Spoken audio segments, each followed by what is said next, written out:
So, Happy New Year! I'm Mallory. For the month of January, Hillels of Westchester's happiness campaign is all about guarding your body, or in Hebrew, we call it Shmirat HaGuf, which in essence is reflected in all different kinds of ways of how we can take care of our physical body. And the way that I wanted to show you today is a quick 5-minute routine doing yoga poses to how you can really guard and protect your lower back, which I think is something that a lot of people struggle with. Either their lower back is really tight, or they have pain, or a lot of sensation there. So let's hop to it. I'll show you different ways that you can deal with lower back pain and preventing pain.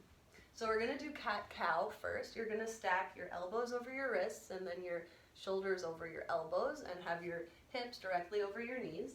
And you're going to inhale, drop your belly, send the hip bones back, and lift your gaze. So have your tailbone going up towards the ceiling. This is cow. And then exhale, tuck your tailbone, draw the spine all the way up and tuck your chin, like a Halloween looking cat.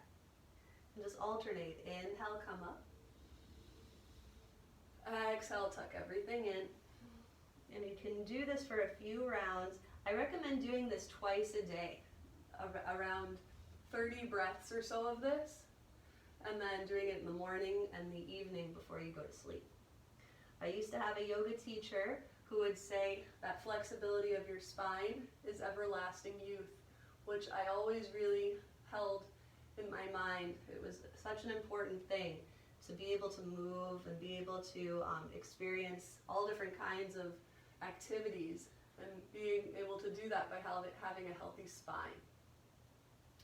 So coming back into tabletop, another pose that we can do to help prevent pain or relieve pain in the lower back is child's pose. So you can open up your knees, not too wide, a little more than hips width, and have your big toes touched, and send your hips back to your heels, and stretch your arms all the way in front of you, and drop your forehead down onto the floor or onto the mat. Now, if this isn't really accessible for you, you can always place a cushion or any pillow that you might have in between your hips and your legs like this. That way you have something to support you if you really feel tight. And if you don't need it, that's also fine. And again, from a different vantage point, you're going to have your big toes touching, knees are around a little wider than the hips, and you're going to sit all the way back and drop the forehead down.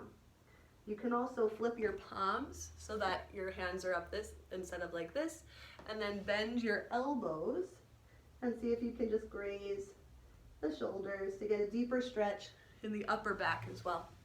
So the next pose that I'll show you that you can do to help stretch the lower back is actually a pose for your hips. It's pigeon pose. And I'll show you two different variations of how you can do it. The first variation is to start off in tabletop position like we did already, and bring your right knee to your right wrist.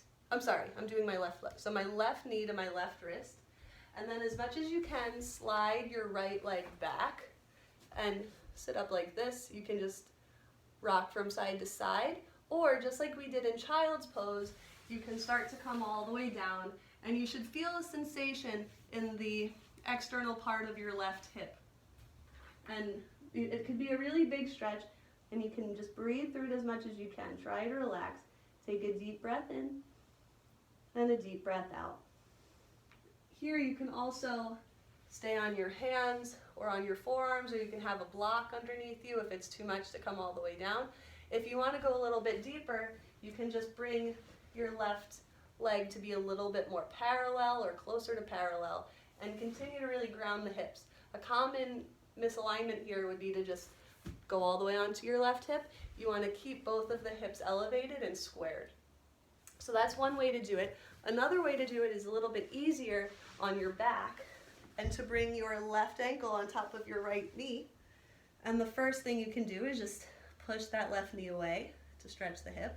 Or you can try to bring it in a little bit more, maybe interlacing your fingers in front of your right shin or behind the right thigh.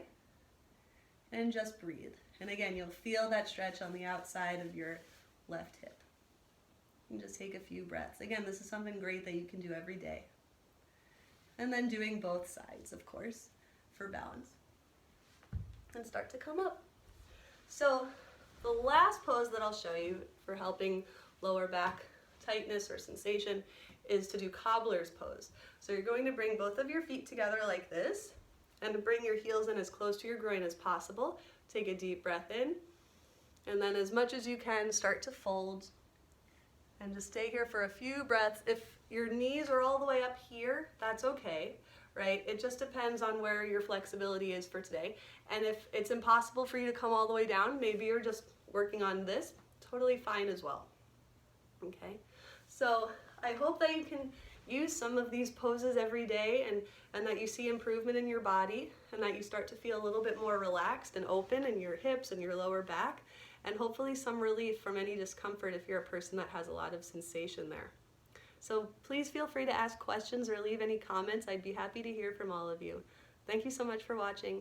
Namaste. Bye.